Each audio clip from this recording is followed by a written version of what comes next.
ओम शांति।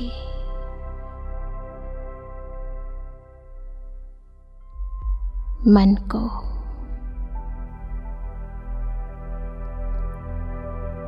तन को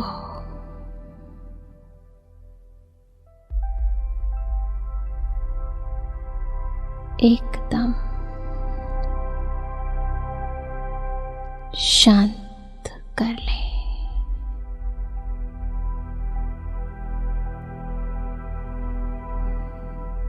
इन 5 तत्वों के शरीर में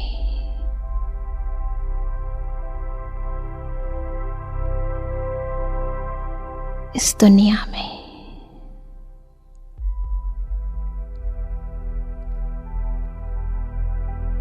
मैं आत्मा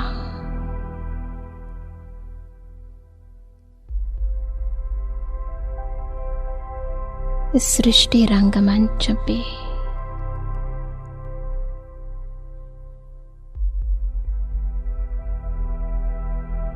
अपना विशेष पाठ बजा रही हूं। महसूस करें स्वयं को, अपने अंतर के गुणों को महसूस करें, अपनी विशेषताओं को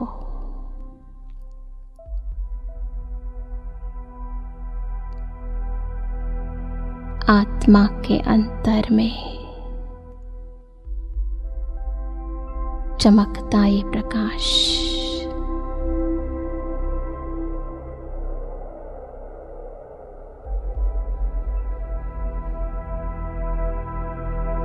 मेरे गुणों, मेरी विशेषताओं को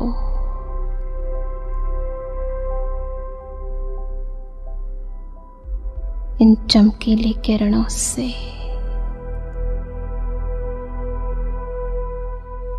संपूर्ण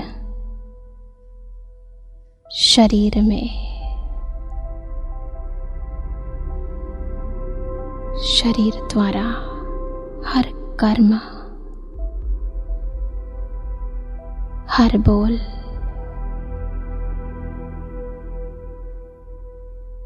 संबंध और संपर्क में,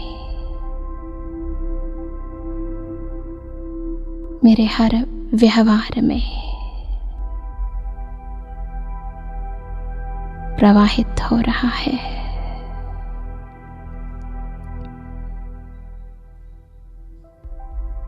महसूस करें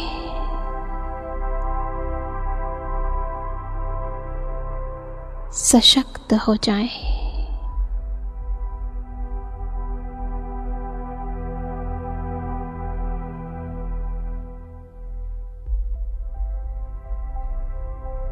मेरे बिल्कुल सामने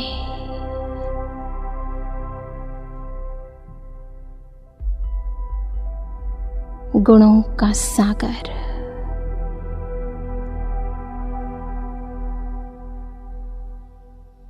सर्व विशेषताओं को सर्व में भरने वाला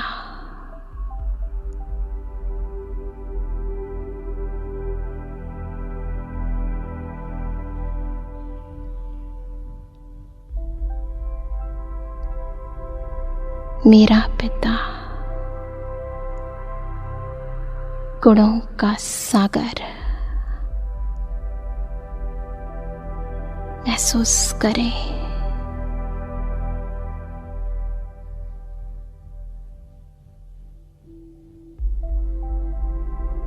मेरे अंतर की हर अवगुण को गुणों में बदल रहा है।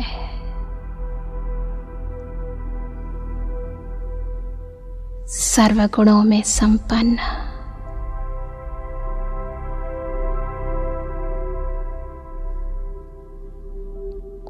मुझे बनाना चाहता है। संपन्नता के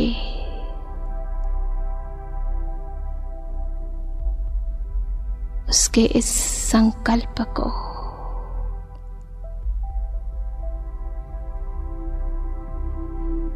इन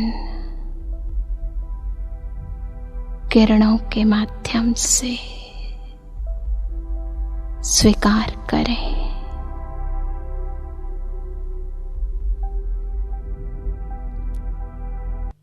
महसूस करें।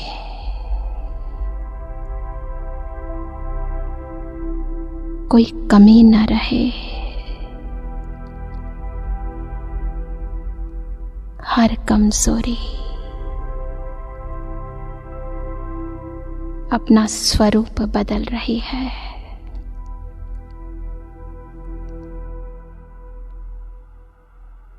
शक्ति में बदल रही है।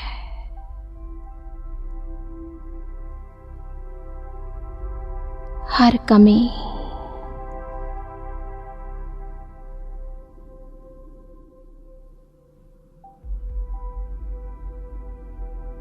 जैसे विलुप्त होती जा रही है।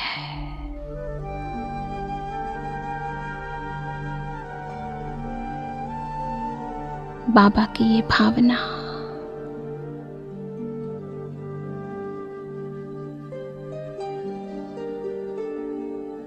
ये प्रकाश की किरणें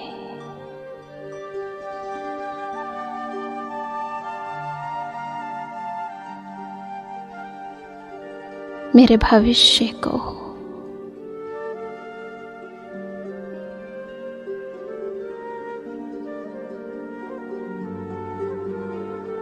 मेरे होने वाले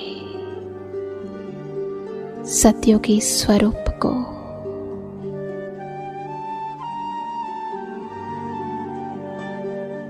नजदीक ला रही है। मैं गुणों में संपन्न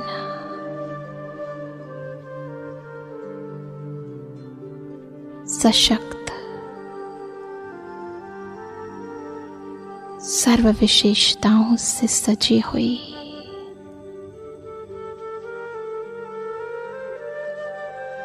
गुणमूर्त आत्मा हूं।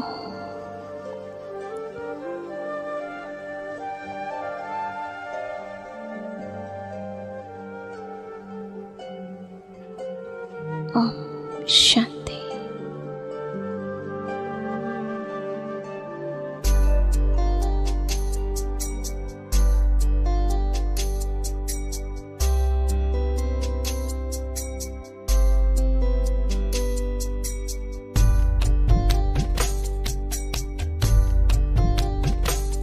तुम जैसा और कोई नहीं, तुम जैसा और कोई नहीं भाग्यवान। चमक रहा है भाग्य सितारा, चमक रहा है भाग्य सितारा। नील गगन आसमान, तुम जैसा और कोई।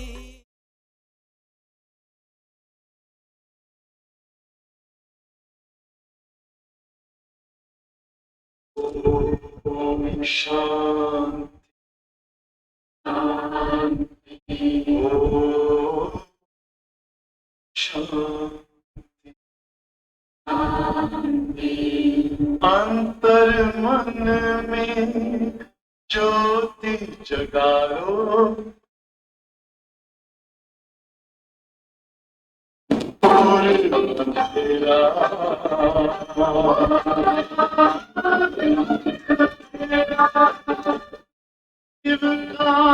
कर लो ध्यान आ रहा पावन पुण्य सवेरा।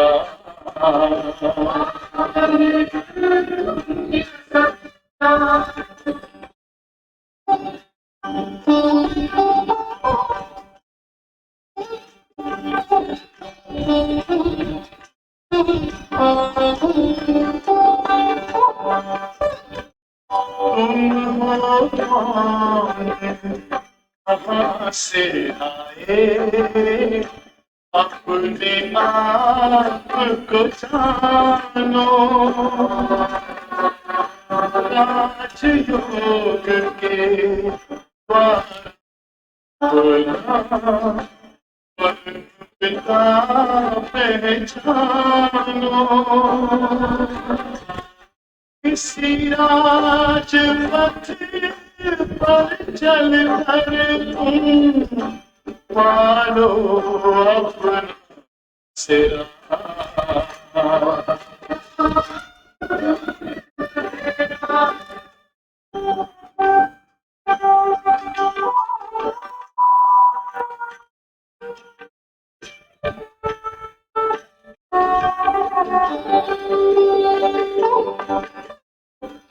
तुम हो आत्मा तन से प्यारे, परमात्मा को प्यारे,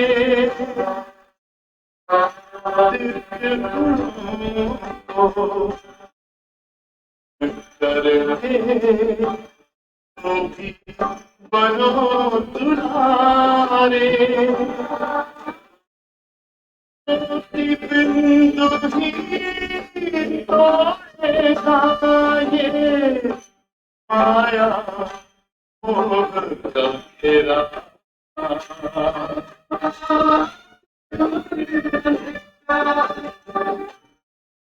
हर मन में ज्योति जगा लो, होगा दूर अंधेरा।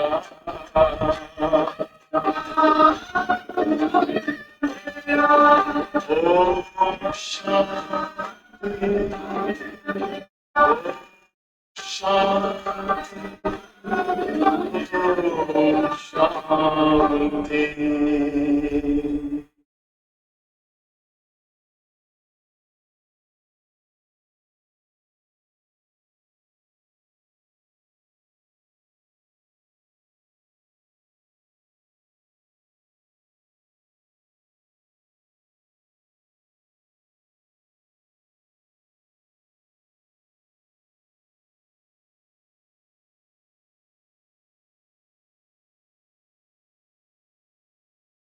ओम शांति। 22 सितंबर की बाबा की वाणी है। बाबा ने कहा, मीठे बच्चे, इस बेहद के ड्रामा में हीरो हीरोइन का पार्ट तुम्हारा है, बाप का नहीं। बाबा कहते हैं ड्रामा में बस हीरो हीरोइन का पार्ट बच्चों का है, तुम्हारा है, बाप का नहीं। बाप के पास सिर्फ पतितों को पावन बनाने का हुनर है। बाप आते हैं तो पतितों को पावन बनाते हैं, और यहाँ बच्चों का ही हीरो हीरोइन का पार्ट चलता है। तो बाबा के पास तो हुनर है पतितों को पावन बनाने का। प्रश्न है, ब्रह्मा के चित्र को देख जो प्रश्न उठाते हैं उन्हें कौन सा राज समझाना है। ब्रह्मा का चित्र देखकर जिनके प्रश्न उठते हैं, जो प्रश्न उठाते हैं, तो उन्हें कौन सा राज समझाना है। उत्तर है, उन्हें समझाओ कि यह आदि सो अंत वाली आत्मा, पूरे 84 जन्म लेने वाली आदि तो अंत वाली आत्मा है, जो फर्स्ट प्रिंस श्री कृष्ण है। पहला जन्म लेने वाली जो फर्स्ट प्रिंस श्री कृष्ण है, उनके ही लास्ट जन्म में बाप आते हैं। यह पतित तन है, यह अंतिम जन्म वाला यह पतित तन है, इन्हें ही पावन बनना है। यह कोई भगवान नहीं, भगवान तो एवर प्योर है। कुछ दिन पहले भी बाबा ने कहा कि पारलौकिक बाप को फॉलो करना है पवित्र बनने में, क्योंकि भगवान तो एवर प्योर है, उसने इनके तन का आधार लिया है। गीत है, मुखड़ा देख ले प्राणी जरा दर्पण में। ओम शांति। बाप ने बच्चों को समझाया है कि शांति के लिए कोई बाहर दर दर धक्का नहीं खाना है। कहीं और जगह जाने की आवश्यकता ही नहीं है। शांति के लिए कहीं भी बाहर दर दर धक्का नहीं खाना है। जैसे हठयोगी सन्यासी समझते हैं, गृहस्थ व्यवहार में रहते शांति मिल नहीं सकती, शांति जंगल में मिलती है। सन्यासी समझते हैं कि घर गृहस्थ में रहकर हम सन्यास नहीं कर सकते हैं, पवित्र नहीं रह सकते हैं, शांति नहीं मिल सकती है, इसलिए घर गृहस्थ को छोड़कर जंगल में चले जाते हैं कि जंगल में शांति मिलती है। परंतु बाप समझाते हैं शांति वहां भी मिल नहीं सकती, शांति तो जंगल में भी नहीं मिल सकती है। इस पर एक कहानी का दृष्टांत सुनाते हैं कि रानी के गले में हार पड़ा था और ढूंढती थी बाहर। शांति हमारा स्वधर्म है, आत्मा का स्वधर्म ही शांति है और हम ढूंढते हैं बाहर। तो ऐसे शांति तो तुम्हारे गले में पड़ी है, बाहर कहाँ ढूंढते हो? जंगल में चले जाने से थोड़ी शांति मिलने वाली है, घर गृहस्थ को छोड़ेंगे तो शांति थोड़ी मिलेगी। तो बाबा कहते बाहर कहाँ ढूंढते हो? बाप आकर समझाते हैं, बच्चे तुम आत्मा का स्वधर्म है ही शांत। यह शरीर तो तुम्हारी कर्मेंद्रिया है जिससे तुमको पाठ बजाना पड़ता है। आत्मा तो अविनाशी है। आत्मा कोई छोटी बड़ी नहीं होती है, न विनाश होती है। बाबा कहते ये कर्मेंद्रिया छोटी बड़ी होती है, तुमको पाठ बजाना इस शरीर से। आत्मा तो अविनाशी है, तन छोटा बड़ा हो सकता है, आत्मा तो कभी छोटी बड़ी नहीं हो सकती, न कभी विनाश होती। हाँ, आत्मा पतित बनती है, इनको ही पावन बनना होता है। आत्मा को पहले किशोर शरीर मिलता है, फिर युवा वृद्ध होता है। पहले मिलता है छोटे बच्चे का, फिर युवा होते, फिर वृद्ध का। पर आत्मा तो वही रहती है, आत्मा छोटी बड़ी नहीं होती है। तो आत्मा तो है ही एक रस। पहले पहले तो आत्मा को जानना होता है। मैं आत्मा ही बैरिस्टर आदि बनता हूँ। इसको कहा जाता आत्म अभिमानी भव। आत्मा की स्मृति रहे कि मैं आत्मा ये बनता, मैं आत्मा ये बनता, ऐसे पाठ बजाता, तो इसको कहते आत्म अभिमानी भव।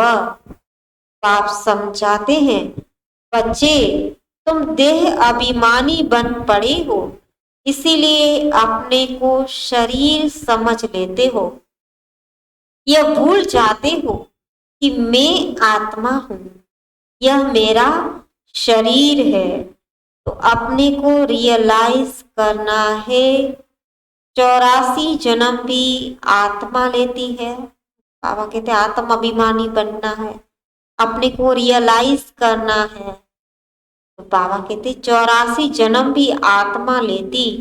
अभी बाप ने समझाया है, जो ब्राह्मण बने हैं वही फिर देवता बनने वाले हैं। ऐसे भी नहीं कि सब 84 जन्म लेते हैं, नहीं। बाबा कहते कोई पहले आएगा, कोई 50-100 वर्ष बाद में आते रहेंगे, कोई के 80-82, कोई के कितने जन्म होंगे। भले ब्राह्मण है सभी, पर ब्राह्मण भी तो नंबरवार है, सबके तो 84 जन्म हो न सके। बाबा कहते कोई 50-100 वर्ष के बाद भी आता है तो उतने जन्म कम हो जाएंगे, 80-82 या उससे भी कम हो सकते हैं ना। तो मनुष्य तो 84 लाख जन्म कह देते, इनसे भी सेटिस्फाई नहीं होते, फिर कह देते कण कण में भगवान है। 84 लाख जन्म कहने के बाद भी सेटिस्फाई नहीं होते, संतुष्ट नहीं होते, तो भगवान को कण कण में कह दिया है। अब भगवान कहते हैं कि मैं किसी मनुष्य तन में भी नहीं हूं, तो जानवर, पत्थर, ठिक्कर कण कण में कैसे होगा? बाबा कहते किसी और के तन में भी नहीं आता हूं, मनुष्यों के तन में भी नहीं, है ना। तो भगवान को कण कण में पत्थर, ठिक्कर, कुत्ते, बिल्ली, जानवर सब में कह दिया, तो कैसे होगा? आपने समझाया है। नंबर 1 ही लास्ट नंबर में तमो प्रधान बनते हैं। मैं खुद कहता हूं कि मैं बहुत जन्मों के अंत में साधारण तन में प्रवेश करता हूं। जिसने पूरे 84 जन्म लिए हैं वह तो जरूर पतित होगा। आदि में जो प्रिंस था श्री कृष्ण की आत्मा, तो अंत में तो जरूर तमो प्रधान पतित होगा, पावन तो हो नहीं सकता। आप खुद कहते हैं पहले नंबर में है श्री कृष्ण, फर्स्ट प्रिंस। श्री नारायण तो बाद में बनता, जब बड़ा होता है। वह भी 20-25 वर्ष कम हो जाते हैं ना। गदी पर बैठेंगे तो 20-25 वर्ष के तो होंगे ना। बाबा कहते वो भी 20-25 वर्ष कम हो जाते, तो उनके भी पूरे 84 जन्म नहीं कहेंगे। नंबर 1 है श्री कृष्ण। बल वहीं फिर स्वयंवर बाद नारायण बनते हैं, परंतु हिसाब तो बच्चों को करना है ना। बाबा कहते पूरे 84 जन्म 5000 वर्ष श्री कृष्ण के ही कहेंगे। तो बाप बैठ समझाते हैं ना, पूरे 84 जन्मों का चक्कर, पूरे 5000 वर्ष का चक्र श्री कृष्ण के लिए ही कहेंगे। तो बाबा कहते, बाप बैठ समझाते हैं, मैं कल्प कल्प उसी ही तन में आता हूँ जिसका आदि से लेकर अंत तक पाठ है। दूसरे कोई में आ नहीं सकता हूँ। हिसाब है ना, ब्रह्मा ही पहला नंबर ठहरा, मैं और कोई में आ नहीं सकता हूँ। बाबा का मुकर्रर तन है। बाबा कहते पहला नंबर ये ब्रह्मा ही ठहरा, और कोई में कैसे आ सकता है बाबा? तो और किसी तन में भी नहीं आ सकता, तो जानवर आदि में कैसे होगा? कण कण में कैसे होगा? तो बाबा कहते तुमसे बहुत लोग पूछते हैं सिर्फ एक ही ब्रह्मा में क्यों आते, भगवान एक ही तन में क्यों आए, क्यों उनका यही तन मुकर्रर है, और किसी में क्यों नहीं आए? परंतु बाबा कहते ये हिसाब है ना, ये समझने की बातें हैं। गाया भी हुआ है, ब्रह्मा द्वारा स्थापना करते हैं, विष्णु व शंकर द्वारा स्थापना नहीं करते। ब्रह्मा द्वारा ही नई दुनिया की स्थापना, विष्णु द्वारा तो नई दुनिया की पालना होगी। तो बाबा कहते विष्णु व शंकर द्वारा स्थापना नहीं करते, ये और कोई का काम नहीं है। मनुष्य रचता और रचना को नहीं जानते, यह भी ड्रामा में नूंद है। बनी बनाई बन रही और कुछ बननी नाई, चिंता ताकि कीजिए जो अनहोनी होए। तो यह अभी की बात है, जो होनी है वह तो होती है। ड्रामा में नूंद है, सो ही होना है, नया कुछ बनना भी नहीं है। जो बना हुआ है वही रिपीट हो रहा है। चिंता ताकि कीजिए जो अनहोनी होए, तो अनहोनी तो कुछ है ही नहीं। ड्रामा एक्यूरेट चल रहा है, कल्प पहले जैसे चला था वैसे ही चल रहा है। बाबा कहते अभी की बात है, वह बदल नहीं सकती। आज जो कुछ होता है फिर 5000 वर्ष बाद होगा। बाबा ने समझाया भी था, कोई भी बात ऐसी देखो तो बोलो ये कोई नई बात नहीं है, ये तो कल्प पहले भी हुई थी, अभी भी हुई है, यह कोई नई बात नहीं। 5000 वर्ष पहले भी हुआ था, एकदम ऐसा लिख दो। फिर बल वह आकर पूछे, लिखने में कोई अर्जा नहीं है, समझ में नहीं आएगा आकर पूछेंगे। बाबा कहते लिख दो, लिखने में कोई हर्जा नहीं है। यह लड़ाई पहले लगी थी, नथिंग न्यू, कल वो बाद भी लगेगी। तो महाभारत की लड़ाई 5000 वर्ष पहले भी हुई थी। क्रिश्चियन ने भारत में आकर राज्य छीना, नथिंग न्यू, यानी ये भी कोई नई बात नहीं है, ड्रामा में नूंद है ना। कल्प पहले भी छीनी थी, अभी भी छीनी है, कल्प बाद भी छीनेंगे। बाबा कहते नया कुछ है ही नहीं, नथिंग न्यू। फिर कल्प बाद भी ऐसे ही होगा। यह वर्ल्ड की हिस्ट्री, ज्योग्राफी रिपीट होती रहती है। अब फिर से आदि सनातन देवी देवता धर्म की स्थापना हो रही है। जिनके 84 जन्म पूरे हुए हैं वही पहले नंबर में लक्ष्मी नारायण बनेंगे। तो भी बाबा ने आज कहा भले श्री कृष्ण ही नारायण बनते हैं पर 5000 वर्ष तो कृष्ण के ही कहेंगे। तो बाबा कहते 84 जन्म पूरे हुए वही पहले नंबर में लक्ष्मी नारायण बनेंगे। यह सब राज बाप ही बैठ समझाते हैं। बाप कहते हैं मैं मनुष्य सृष्टि का बीज रूप हूं। इनको उल्टा झाड़ कहा जाता है। ये कल्प वृक्ष का, मनुष्य सृष्टि का झाड़ उल्टा झाड़ है जिसका बीज ऊपर में है। तो बाबा कहते इस कल्प वृक्ष की आयु 5000 वर्ष है। स्वस्तिका में 4 भाग एक जैसे देखेंगे, युग भी इक्वल है ना, उसी का यादगार है स्वस्तिका जो हमारी स्व की स्थिति दर्शाती है ना। चारों युगों में हमने किस किस स्थिति से पास किया है, पहले सतो प्रधान, फिर सतो, फिर रजो, फिर तमो, है ना, ऐसे चक्कर लगाया है। तो उसका कितना अच्छा यादगार स्वस्तिका बनाते हैं, स्व की स्थिति दिखाते हैं, 4 भाग दिखाते हैं। तो चारों युगों में इक्वल आयु दिखाई है तो युग भी इक्वल है, उसमें फर्क नहीं पड़ता। बाप समझाते हैं कि देखो दुनिया में तो क्या क्या हो रहा है, कैसी कैसी बातें, कैसी कैसी परिस्थितियां, क्या क्या हो रहा है ना। कोई मून में जाते, कोई आग पर, कोई पानी पर चलना सीखते हैं। ये सब है फालतू, सीख कर क्या काम आने वाला है। चाहे मून पर जाएंगे तो मून पर रह तो नहीं सकते है ना, आग पर चलने से क्या फायदा। बाबा कहते है ना पानी पर चलना सीखते हैं, तो ये तो सब फालतू है, वेस्ट ऑफ टाइम है, इससे कोई भी फायदा नहीं। मनुष्य पावन बन, मुक्ति जीवन मुक्ति में तो जा नहीं सकते। ये सब हुनर सीख के क्या करेंगे, पुरानी दुनिया के, जो दुनिया ही खत्म होने वाली है, उससे न मुक्ति मिल सकती न जीवन मुक्ति मिल सकती। कुछ भी करे परंतु वापस घर तो जा नहीं सकेंगे ना, है ना। जब तक बाप की श्रीमत अनुसार नहीं चलते।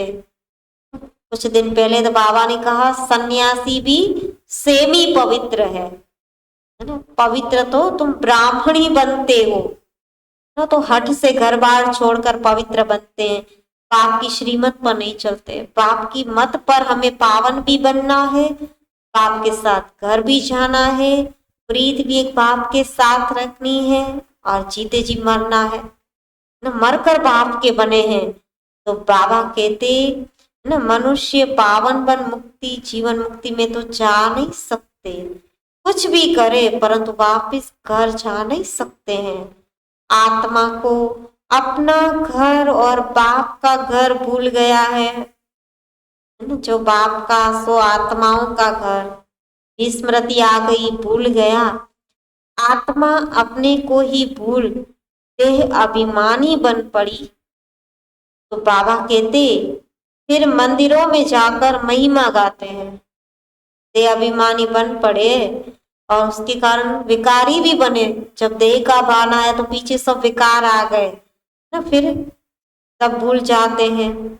बाबा ने कई बार कहा है ना, कुछ दिन पहले भी कहा, इस देह से प्रीत नहीं रखनी है ना, प्रीत एक बाप से रखनी है।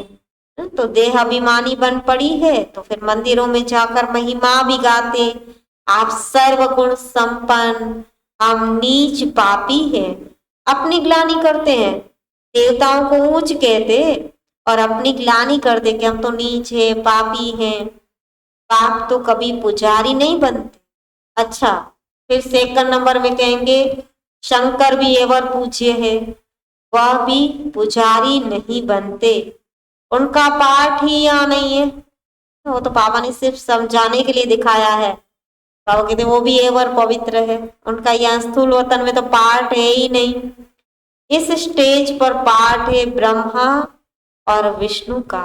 ब्रह्मा सो विष्णु, विष्णु सो ब्रह्मा, जो पूरे 84 जन्म लेते हैं। तो बाबा कहते ब्रह्मा और विष्णु का। ब्रह्मा और विष्णु का क्या क्या पाठ है ये दुनिया में किसी को भी पता नहीं है। त्रिमूर्ति ब्रह्मा कह देते हैं, अर्थ कुछ भी नहीं समझते, सिर्फ कहते थे त्रिमूर्ति ब्रह्मा। तीनों से बाबा कौन सा कर्तव्य करा रहा है, तीनों का रचयिता कौन है ये कुछ भी पता नहीं है। तो यह भी गाते हैं ब्रह्मा द्वारा स्थापना कौन करते, उनका चित्र ही नहीं है। त्रिमूर्ति में बाबा का चित्र ही नहीं है, शिव बाबा को दिखाया ही नहीं है। तो मुख से कहते हैं परंतु वह कहाँ है, शिव क्या चीज है वह भी नहीं जानते। आत्मा के लिए कहते हैं भ्रुकुटी के बीच चमकता है अजब सितारा, मैं आत्मा अविनाशी हूँ, शरीर विनाशी है। कितने शरीर लेते हैं कुछ भी पता नहीं है। बाबा कहते कितने तन लिए, कैसे चक्कर लगाया, कुछ भी पता नहीं। मनुष्य कितने दुखी है, रड़ियां मारते रहते, ओ गॉड फादर रहम करो, ओ लिबरेटर, है ना, आओ दुखों से छुड़ाओ, गाइड करो, साथ ले चलो। कितनी रड़ियां मारते, कितना पुकारते। जब से दुख शुरू हुआ है पुकारते ही आए हैं। द्वापर से लेके पतित बने, दुख शुरू हुआ और भगवान को पुकारने लगे, आओ पावन बनाओ, दुखों से छुड़ाओ। तो बाबा कहते यह भी समझाया गया है। भारत में जब रावण राज्य शुरू होता है तो ऐसे नहीं और धर्मों में भी रावण राज्य हो गया, नहीं, उनको तो अपने समय पर सतो रजो तमो में आना ही है। वो भी नंबरवार अपना अपना चेंज होता रहेगा। जो अपने समय पर आएंगे, आत्मा परम धाम से डायरेक्ट आएगी तो पहले सतो प्रधान होगी, फिर उसकी भी अवस्थाएं धीरे धीरे कम होती जाएगी। तो यह कहानी सारी भारत पर है, वह तो बाई प्लॉट है। पाप बीच में ही आते हैं। भारत जब तमो प्रधान बन जाता है तो फिर सारा झाड़ तमो प्रधान बन जाता है ना। भारत तमो प्रधान तो सारा ही झाड़, यह कल्प वृक्ष, मनुष्य सृष्टि झाड़ तमो प्रधान बन जाता। उनको भी सुख दुख भोगना है। झाड़ में नए नए पत्ते निकलते हैं, वह बड़े शोभनिक होते हैं। नए नए पत्ते आते हैं, नए नए धर्म की स्थापना होती है, तो बाबा कहते हैं बड़े शोभनिक होते। नयों को फिर सतो रजो तमो में जरूर आना है। पिछाड़ी में जो आते हैं उनका कुछ मान रहता है। एक जन्म में भी सतो रजो तमो से पास कर सकते हैं, है ना। मिनिमम भले एक जन्म लेने वाली आत्मा है, पर बाबा कहते सतो रजो तमो में पास हो जाते हैं, परंतु उनकी कोई वैल्यू नहीं रहती, है ना। आए और गए, एक ही जन्म, फिर सारा ही कल्प परम धाम में रहेंगे। तो उन आत्माओं की कोई वैल्यू नहीं रहती। वैल्यू तो उनकी है जो हीरो हीरोइन का पार्ट बजाते हैं। जैसे आज बाबा ने कहा हीरो हीरोइन का पार्ट तुम बच्चे बजाते हो, है ना, तुम हो हीरो हीरोइन, तुम्हारा पार्ट है, बाप का नहीं है। बाप तो सिर्फ पतितों को आकर पावन बनाते हैं, ये बाप का हुनर है। तो बाबा कहते वैल्यू तो उनकी है जो हीरो हीरोइन का पार्ट बजाते हैं। ऐसे नहीं कहेंगे कि बाबा ही हीरो हीरोइन का पार्ट बजाते हैं, वो तो जन्म मरण में आते ही नहीं है। तो यहाँ सुलवतन में ऐसे बाबा पाठ बजाते ही नहीं है, तो ऐसे नहीं कह सकते कि बाबा हीरो हीरोइन का पाठ बजाते, बाबा के लिए नहीं कह सकते हैं। वह तो आकर पतितों को पावन बनाते हैं, खुद पतित नहीं बनते हैं, आकर सबको पावन बनाते। वो तो एवर प्योर है, खुद पतित नहीं बनते। तुम पतित से पावन बनने की मेहनत करते हो। श्रीमत पर राजयोग से ही राज्य लिया था, अभी तुम फिर ले रहे हो। बाबा कहते हैं मैं तो राज्य नहीं करता हूँ, तुम बच्चे करते हो, मैं कोई सुख में भी नहीं आता हूँ, सुख भी तुम बच्चों के लिए है। बाबा राजयोग सिखाता है, राज्य भी बच्चे लेते, तुमको राजाओं का राजा बनाता हूं। अब दुनिया में मनुष्य कहते तो बहुत है, भगवानुवाच मैं तुमको राजाओं का राजा बनाता हूँ, परंतु उनका अर्थ न खुद समझते न किसी को समझा सकते। कहते हैं कि भगवान ने कहा है मैं तुमको राजाओं का राजा बनाता हूँ, भगवानुवाच है, पर खुद को भी अर्थ नहीं पता और ना किसी को समझा सकते, ना किसी को बता सकते हैं। तो भगवानुवाच तो जरूर भगवान आया था, तब तो कहा होगा ना। भगवानुवाच है, भगवान ने कहा है तो जरूर आया होगा, तब कहा होगा ना। हे बच्चों, भारत में ही शिव जयंती शिवरात्रि मनाते हैं। कौन सी रात्रि में बाबा आया, बाबा का कब ये दिव्य अवतरण हुआ, कब जन्म हुआ, ये भी कोई नहीं जानते। मनाते हैं तो कभी तो आया होगा ना। तो बाप आते भी है भारत खंड में, भारत ही अविनाशी खंड है, उनकी महिमा बहुत भारी है। जैसे बाप की महिमा अपरम अपार है, वैसे भारत की महिमा भी अपरम अपार है। भारत में ही परम पिता परमात्मा आकर सब मनुष्य मात्र की सद्गति करते हैं, सबकी सद्गति हो जाता है, चाहे मुक्ति में जाए चाहे जीवन मुक्ति में जाए। जिसका जो पाठ होगा, बाबा आता है तो सभी को पावन बना देता है। सारी सृष्टि को तो क्या, पर बाबा ने कहा है 5 तत्वों को भी वो पावन बना देता है। तो बाबा कहते आकर सभी मनुष्य मात्र की सद्गति करते, सबको सुख देते। उनका अर्थ, बाबा कहते उनका बर्थ प्लेस भारत है, भगवान का बर्थ प्लेस जन्म स्थल भारत है। भारत ही प्राचीन देश है। भगवान राजयोग सिखलाने भारत में ही आया था, परंतु कृष्ण को भगवान कह देने से उनकी महिमा नहीं रही है। तब गीता भगवान ने सुनाई, पतितों को पावन भगवान ने बनाया, सतयुग की स्थापना परमात्मा ने कराई। तो बाबा कहते कृष्ण को भगवान कह देने से भगवान की महिमा ही नहीं रही है, उनकी महिमा गुम कर दी। भगवान तो एक ही है, उनको ही सतगुरु कहा जाता है। बाकी गुरु तो ढेर है, देहधारी गुरु तो ढेर है, जिनकी हम माथा टेकते पूजा करते रहते। बाबा कहते ऐसे बहुत है। तो कोई धंधा सिखलाने वाले को भी गुरु कह देते हैं, कुछ सीखते हैं, हुनर सीखते हैं, धंधा सीखते तो भी कहते हैं आप मेरे गुरु हो। पर सतगुरु तो वह जो साथ भी ले जाए, सदगति भी करते हुए, तो वो है सतगुरु। पर जो भी कुछ सिखाते हैं उसको कहते ये मेरे गुरु है। आजकल तो सबको अवतार मान लेते हैं, कुछ भी समझते नहीं। जब बिल्कुल पतित बन जाते तब पुकारते हैं बाबा आकर हमको पावन बनाओ। बिल्कुल तमो प्रधान पतित दुखी हो जाते ना, तब भगवान को पुकारते रहते, आओ आकर पावन बनाओ, सदगति करो, साथ ले जाओ। बाप ही आकर सच्ची सच्ची अमर कथा सुनाते हैं। कुछ दिन पहले बाबा ने कहा अमर लोक में जाना है ना, मृत्यु लोक में अभी रहना नहीं है, मृत्यु लोक से किनारा कर लिया है। तो अमर लोक में जाने के लिए बाबा सच्ची सच्ची अमर कथा सुनाते हैं। अब तुम्हारी बुद्धि में है कि हम 84 जन्मों में कैसे आते हैं।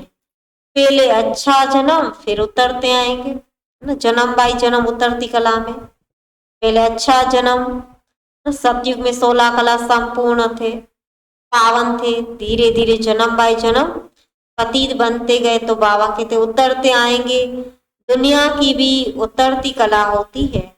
मनुष्यों की बुद्धि सतो रजो तमो बनती है। सतयुग से फिर थोड़ी थोड़ी उतरती कला शुरू होती है। तो चढ़ती कला तेरे बहाने सर्व का भला। जब हमारी चढ़ती कला हो जाएगी तो सर्व आत्माओं को, सारे विश्व की आत्माओं का भला हो जाएगा। बाबा कहते सतयुग से फिर थोड़ी थोड़ी उतरती कला, जन्म बाई जन्म नीचे उतरते जाते हैं, शुरू हो जाती है। पर जब संगम युग पर चढ़ना शुरू करते हैं तो सर्व आत्माओं का भला हो जाता। सर्व का सद्गति दाता तो एक बाप है ना। वो गुरु लोग तो सिर्फ शास्त्र सुनाते। कुछ दिन पहले बाबा ने कहा बाबा को तो कोई शास्त्र हाथ में उठाना नहीं है ना, पढ़कर सुनाना नहीं है, क्योंकि बाप तो है ही ज्ञान का सागर। तो ज्ञान सागर है। एक एक रतन लाखों रुपयों का दे रहे हैं। बाबा ने एक एक वर्षन जो दिया है वो लाखों रुपयों का है ना। तो बाबा कहते बाप को कोई शास्त्र आदि नहीं हाथ में उठाना है। बाकी गुरु लोग तो सिर्फ शास्त्र सुनाते, सुनते सुनते गिरते ही आए। जितने शास्त्र सुने, जितनी भक्ति की, उतनी गिरती कला में ही आ गए। बेहद का बाप आकर बच्चों से पूछते हैं, मैं तुमको इतना शाहूकार बना कर गया, इतने हीरे जवाहरातों के महल देकर गया, वह सब कहाँ गए? इतना धनवान बनाया था, हीरे जवाहरातों के महल दिए, है ना, सोने की दुनिया में लेके गया, तो सब कहाँ गया?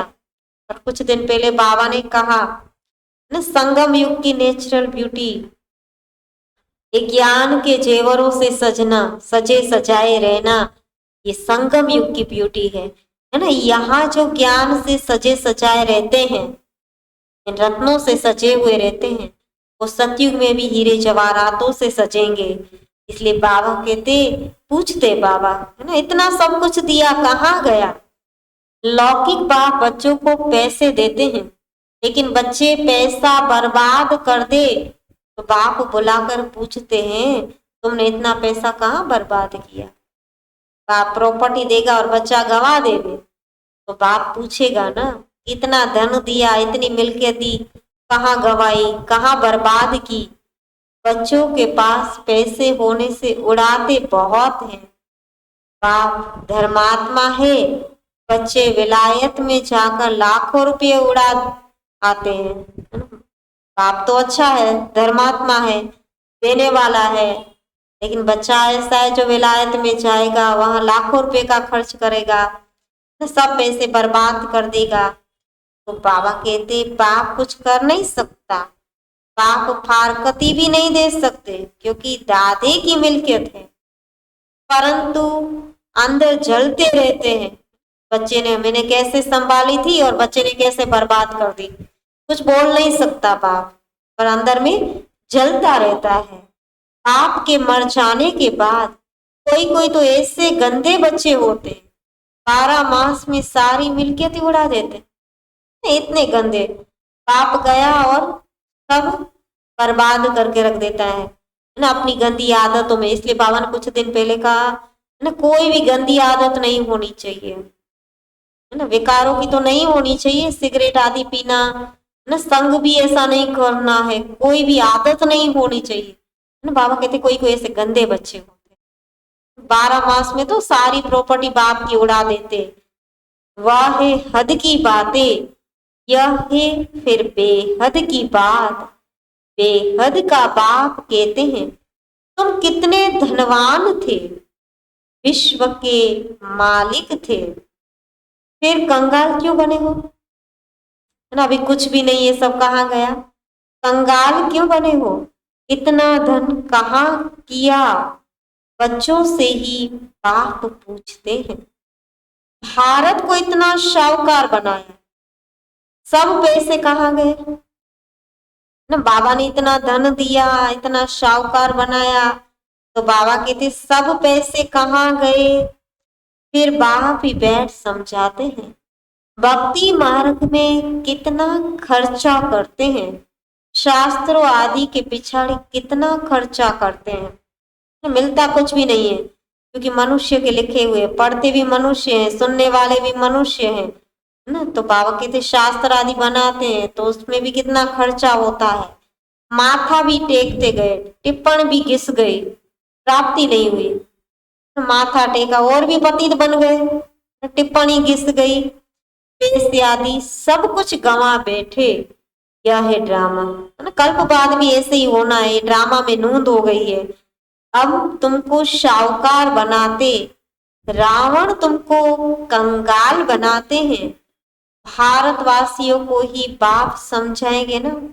बाप आते भी भारत में ही है, भारत को ही स्वर्ग बनाना है, भारतवासियों को ही देवता बनाना है, तो भारतवासियों को ही समझाएंगे ना।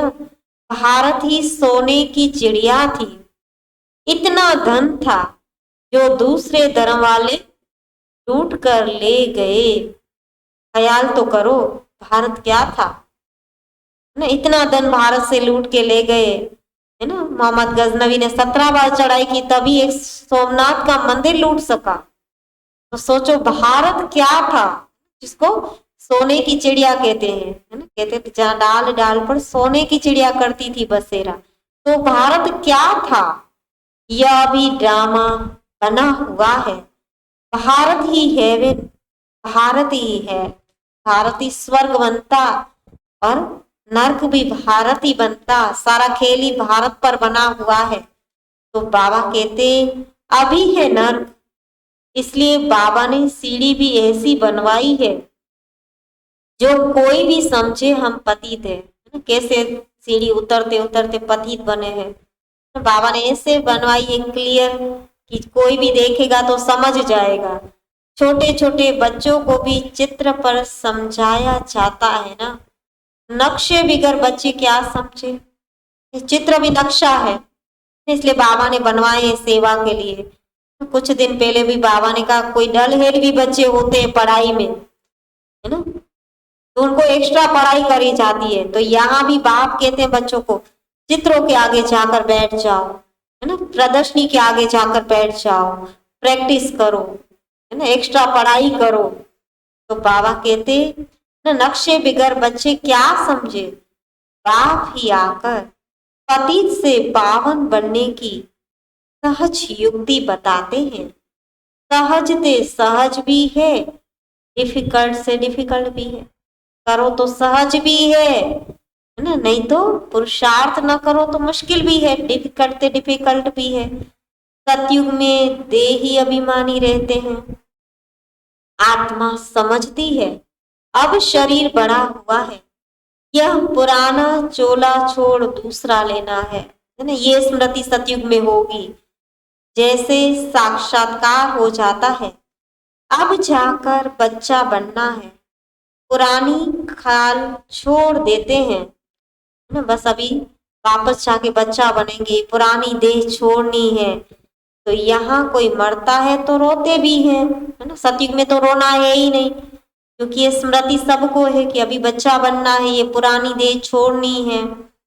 और यहाँ तो कई बार बाबा कहते है ना कि 12-12 मास भी रोते रहते हैं, यहाँ कोई मरता है तो रोते भी हैं, बैंड बाजा भी ले जाते हैं। सतयुग में तो खुशी से एक शरीर छोड़ दूसरा लेते हैं, तो शादमाना मनाते हैं, पुरानी खाल छूट गई ना, नई मिलने वाली है तो उसका जश्न भी होगा, बाबा कहते शादमाना भी मनाते हैं।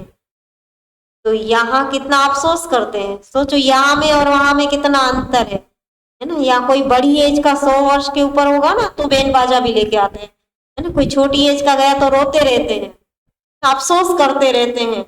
और सतयुग में तो अकाल मृत्यु है ही नहीं, पूरी आयु होगी तब पता चलेगा अब ये पुरानी खाल छोड़नी है और नया मिलना है, तो नया मिलना है तो उसका तो जश्न होता है, शादमाना होता है। तो बाबा कहते यहाँ कितना अफसोस करते, कोई मरता है तो कहते स्वर्ग पधारा, तो इसका मतलब नर्क में था। अच्छी बात है ना, स्वर्ग गया तो, है ना। पुरानी दुनिया में नरक में था ना, तो अभी तुम पुरुषार्थ कर रहे हो स्वर्गवासी बनने के लिए। पाप तुमको स्वर्गवासी बनाते हैं। पाप आते ही हैं जीवन मुक्ति देने, रावण के बंधन से छुड़ाए जीवन मुक्त करते हैं, सदगति में ले जाते, जीवन मुक्त करते। पाप कहते मैं कल्प पहले मुआफिक आकर राजयोग सिखलाता हूँ, कल्प कल्प ब्रह्मा के ही तन में आता हूँ।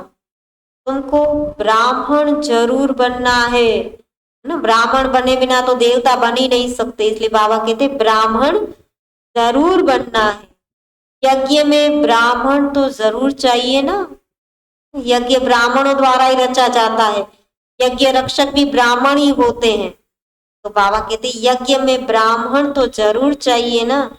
यह है राजस्व अश्वमेघ अविनाशी रुद्र गीता ज्ञान यज्ञ। इस रथ को स्वाहा करना है, इस यज्ञ में इस तन को, इस रथ को स्वाहा करना है। अश्व इस रथ को कहा जाता है।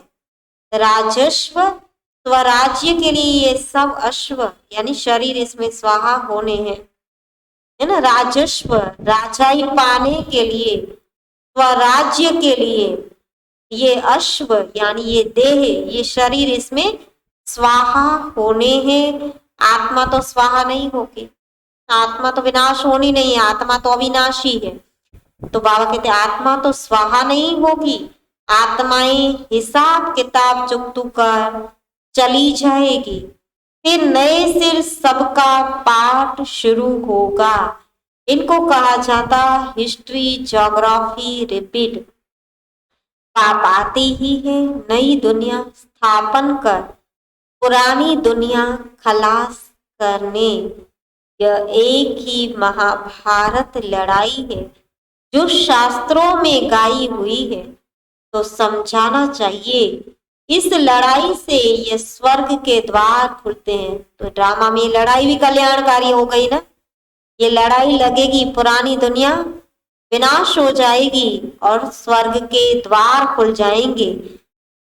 इसीलिए इनका गायन शास्त्रों में है। अच्छा मीठे मीठे सिकिलधे बच्चों प्रति माता पिता बाप दादा का याद प्यार और गुड मॉर्निंग। रूहानी बाप की रूहानी बच्चों को नमस्ते। हम रूहानी बच्चों की रूहानी बाप दादा को याद प्यार गुड मॉर्निंग और नमस्ते। धारणा के लिए मुख्य सार है, बाबा ने कहा बीती बातों का कभी भी चिंतन नहीं करना है। बीती सो बीती, बीती को बिंदी लगा देनी है, बीती बातों का कभी चिंतन नहीं करना है। जो बात बीत गई नथिंग न्यू। ड्रामा में नूंद थी, नया तो कुछ हुआ ही नहीं है, कल्प बाद भी वही होना है। जो बात बीत गई नथिंग न्यू समझ भूल जाना है। इस राजस्व अश्वमेव यज्ञ में अपना तन मन धन सब स्वाहा कर सफल करना है ना। इस यज्ञ में सब कुछ अपना स्वाहा कर सफल करना है। इस अंतिम जन्म में संपूर्ण पावन बनने की मेहनत करनी है। अभी पावन बनने की मेहनत करेंगे, तब भविष्य में हम पावन दुनिया के मालिक बनेंगे। इसलिए बाबा कहते अंतिम जन्म में संपूर्ण पावन बनने की मेहनत करनी है। आज का वरदान है मास्टर त्रिकालदर्शी बन, हर कर्म युक्ति युक्त करने वाले कर्म बंधन मुक्त भव।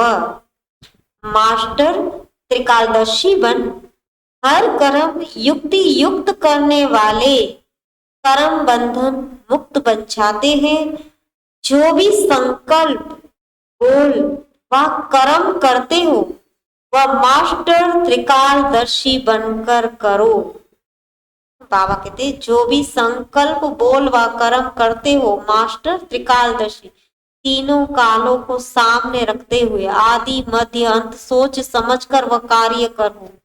ना त्रिकालदर्शी बनकर करो तो कोई भी कर्म व्यर्थ व अनर्थ नहीं हो सकता। त्रिकालदर्शी अर्थात साक्षीपन की स्थिति में स्थित होकर, साक्षी दृष्टा होकर देखो, जो हो रहा है अच्छा हो रहा है, जो होने वाला है और अच्छा होने वाला है। तो बाबा कहते त्रिकालदर्शी अर्थात साक्षीपन की स्थिति में स्थित होकर कर्मों की गुह्य गति को जानकर इन कर्मेंद्रियों द्वारा कर्म कराओ तो कभी भी कर्म के बंधन में नहीं बंधेंगे। हर कर्म करते कर्म बंधन मुक्त कर्मातीत स्थिति का अनुभव करते रहेंगे। आज का स्लोगन है, जिनके पास हद के इच्छाओं की अविद्या है वही महान संपत्तिवान है। जिनके पास हद के इच्छाओं की अविद्या, इच्छाएं क्या होती है उसकी नॉलेज ही नहीं है, इच्छाओं से परे है, उसकी अविद्या है, वही महान संपत्तिवान है। ओम शांति। ओम